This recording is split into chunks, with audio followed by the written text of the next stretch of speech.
Shalom, everyone. This is Avi Lipkin, getting ready for my trip to Texas, getting ready for the meeting with Ann Stacy and the AFSI group on the 23rd of June. I believe it's a noon luncheon, and I look forward to seeing all of you there. The purpose of this segment is to talk about China. And what I want to do is, because I'm a history freak, history buff, I want to talk a little bit about Japan in the 1930s and 40s. Japan in the 1930s and 40s had a military type dictatorship, Tojo, and the Japanese were suffering greatly from an economic embargo by the United States of America. And if you know your history, you know that in 1905 the Japanese defeated the Russians in the Russo-Japanese War. Also, the Japanese took Korea in 1905. In 1932, the Japanese took Manchuria, which is North China, and they renamed it Manchukuo. And then, of course, came the war with China in 1937. So this is before Hitler started his military action. This was actually World War II already, but the United States was not involved. England was not involved. It seemed to be a local matter. But the United States had imposed, as a result, tremendous economic hardship on Japan, economic sanctions, very much as we see today with China. The United States has become tough with China under President Trump. And what we see happening is, and this is one of the things the Japanese said to justify the attack on Pearl Harbor, December 7th, 1941, they said this was because the United States had imposed economic sanctions, and the Japanese big mistake was not to take Hawaii right away with an invasion. And actually, another mistake was that the aircraft carriers were not in port, and in addition to that, the United States was already building other aircraft carriers. So even if the Japanese had succeeded in sinking the three American or four American aircraft carriers, more would have been on their way. It would not have been an ultimate victory.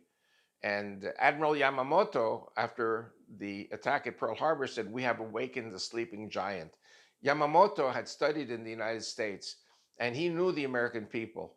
The Japanese misinterpretation was that the Americans were weak hearted, lazy, indolent, and would never fight back. And Yamamoto knew otherwise. And he had warned the general staff not to attack at Pearl Harbor, not to attack the United States, but he was overridden. And we know the result of the war: two atom bombs, Hiroshima and Nagasaki. Horrible, horrible things which cost 100,000 lives. But if the Americans had invaded the mainland of Japan, it would have cost 500,000 lives. And so the use of the atomic weapons was decided as necessary for the American military. Very unfortunately, what I see happening today with China is a very similar pattern. And that is that China has become really, really a super world power. I have heard people saying, actually, it was an article by a communist official in China in the Wall Street Journal, August 8th, 2008.